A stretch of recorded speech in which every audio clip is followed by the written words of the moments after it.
Clairvoyance, or as the intelligence agencies have renamed it, remote viewing, is the psychic ability to internally see and obtain information on a given target object, person, location, or event across both space and time. Mystics, shamans, yogis, meditators, out-of-body experiencers, near-death experiencers, psychedelic users, people under hypnosis, and naturally gifted psychics have all reported the ability of clairvoyance for centuries. More recently, however, experiments performed by the CIA, U.S. Army, SRI, and Pear Laboratories suggest that given proper training, everyone is capable of cultivating this skill of inner vision. Adrian Cooper wrote, "Remote viewing is, broadly speaking, a controlled shifting of awareness performed from the normal waking state of consciousness. Humans are all part of a collective mind existing beyond the limitations of physical space and time. Anyone who is focused into this dimension, plane, or state, which is a level of energy or vibration, either permanently or temporarily, can potentially project their consciousness anywhere within time or space in an instant. Remote viewing works therefore by means of the remote viewer projecting or tuning their consciousness into this spaceless and timeless aspect of the universe." The term remote viewing was coined in the early 1970s by Stanford Research Institute's physicists Russell Targ and Harold Puthoff.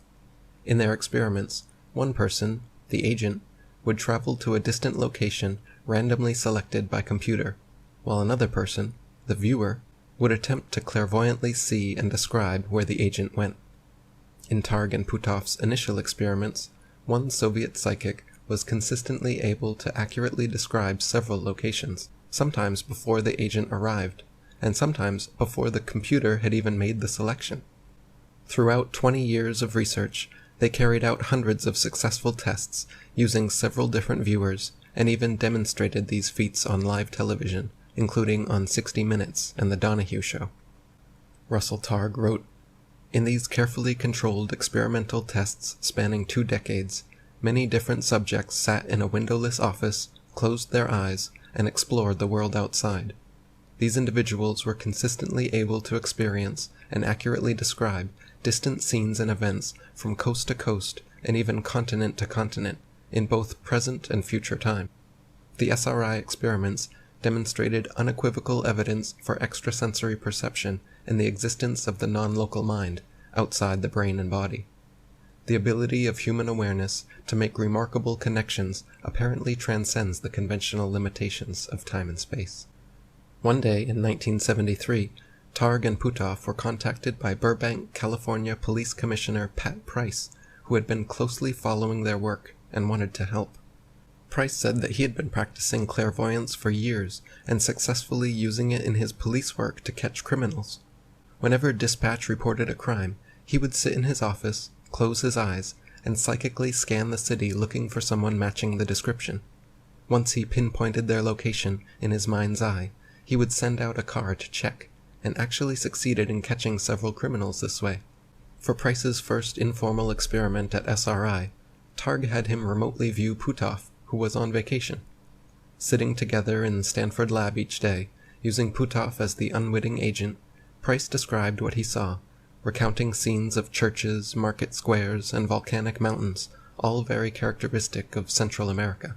When Puthoff returned, he confirmed that his holiday was in Costa Rica, and he had indeed visited churches, markets, and mountains on the very days that Price remotely viewed them. Lynn McTaggart wrote, "Price took over as chief remote viewer. Hal and Russ underwent 9 trials with him, following their usual double-blind protocol of sealed target spots near Palo Alto, Hoover Tower, a nature preserve, a radio telescope, a marina, a toll plaza, a drive-in movie theater, an arts and crafts plaza, a Catholic church, and a swimming pool complex. Independent judges concluded that Price had scored 7 hits out of the 9. In some cases, like the Hoover Tower, Price even recognized it and correctly identified it by name. Price was noted for his incredible accuracy. Through SRI, the CIA got wind of Price's skills and initiated the now declassified projects Grill Flame and Scanate in an attempt to clairvoyantly spy on sensitive targets. Price was given nothing but the latitude and longitude of a remote location and asked to describe all details that he could see. With unwavering confidence, Pat polished his glasses, sat back in his chair, closed his eyes, and began recounting what he saw. It was a military airfield, with a few buildings scattered around. There was a large 8-wheeled gantry set upon tracks, a big cluster of compressed gas cylinders at one end, and inside the buildings were masses of steel gores. Price then opened his eyes and drew pictures of the building layout, the cylinders, the gantry, and gores. When the results came back from CIA spy satellites and ground intel, it turned out that the target site was indeed a Soviet military airfield and nuclear testing area in Semipalatinsk, Kazakhstan. The building layout, cylinders, 8-wheeled gantry, and even the steel gores inside were all confirmed to be just as Price described.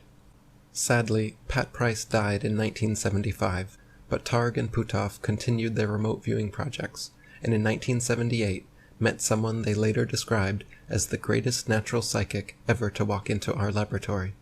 U.S. Army Special Projects Intelligence Officer Joe McMoneagle. A highly decorated and esteemed soldier, Joe McMoneagle had survived a near-death experience and had many out-of-body experiences, which piqued his interest in remote viewing. He said the experience of leaving and looking down on his own body started him on a psychic journey and forever changed his metaphysics. For his first experiment at SRI, Joe was told only that he would be viewing a technological target within 100 miles of the San Francisco Bay Area, which is full of possible technological locations, such as military bases, airports, factories, power plants, cell towers, linear accelerators, radar installations, and radio telescopes. The actual target was the Lawrence Livermore Laboratory, the famous hydrogen bomb research facility directed by Edward Teller. Without hesitation, Joe picked up his pencil and began drawing what he saw in his mind's eye. The multi-purpose laboratory complex, segmented one-story buildings nearby, the 6-story administration building, a T-shaped building, a cylindrical roofed building, and a large parking lot. When Joe's drawing was finished, it was independently deemed as 85% accurate. Dean Radin wrote, Joseph McMoneagle, remote viewer number 1 in the U.S. Army's formerly top-secret project codenamed Grill Flame, Stargate, and other exotic names. McMoneagle has been repeatedly tested in numerous double-blind laboratory experiments and has been shown to have an ability to describe objects and events at a distance and in the future, sometimes in spectacular detail. In one experiment, all that McMoneagle knew was that a person he hadn't met before would be visiting a technological target at a certain time, somewhere that could be reached within an hour's drive around Silicon Valley in Northern California. The number and range of possible technological targets that one can get to in a short drive around Silicon Valley is gigantic. As it turned out, the target that the person arrived at was a particle beam accelerator, and that's what McMoneagle drew. In perhaps his most impressive viewing session on record, Joe was given absolutely no feedback whatsoever about where the agent would be traveling, and he was able to draw an astonishing resemblance, independently verified as 94% accurate. The target was a windmill farm in the foothills of Livermore Valley, and that's exactly what Joe drew. Multiple wind generators, rotating blades, with poles scattered amongst the hills, all connected in a grid.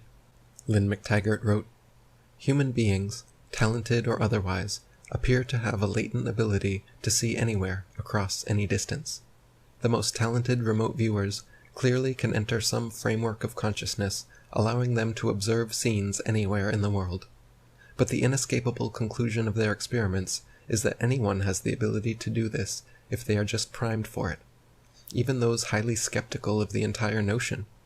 Hal Puthoff gathered together 9 remote viewers in total, mostly beginners with no track record as psychics, who performed in total over 50 trials. Again, an impartial panel of judges compared targets with transcripts of subject descriptions. The descriptions may have contained some inaccuracies, but they were detailed and accurate enough to enable the judges to directly match description with target roughly half the time, a highly significant result. In her 1995 CIA-funded evaluation of all remote viewing experiments conducted since 1970, Dr. Jessica Utz concluded that, quote, using the standards applied to any other area of science, it is concluded that psychic functioning has been well established. The statistical results of the studies examined are far beyond what is expected by chance. Arguments that these results could be due to methodological flaws in the experiments are soundly refuted. Effects of similar magnitude to those found in government-sponsored research at SRI and SAIC have been replicated at a number of laboratories across the world. Such consistency cannot readily be explained by claims of flaws or fraud. In addition to SRI's studies, Princeton University's Engineering Anomalies Research Laboratory also conducted 25 years of remote viewing research with 653 trials involving 72 participants.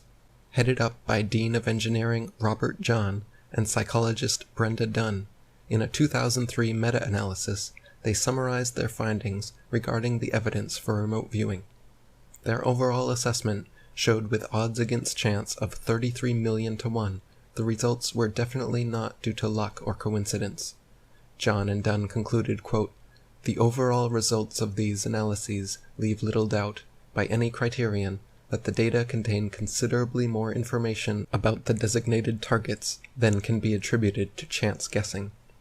Dean Radin wrote, in the 1980s, I worked on a top-secret psi research program for the U.S. government, now declassified.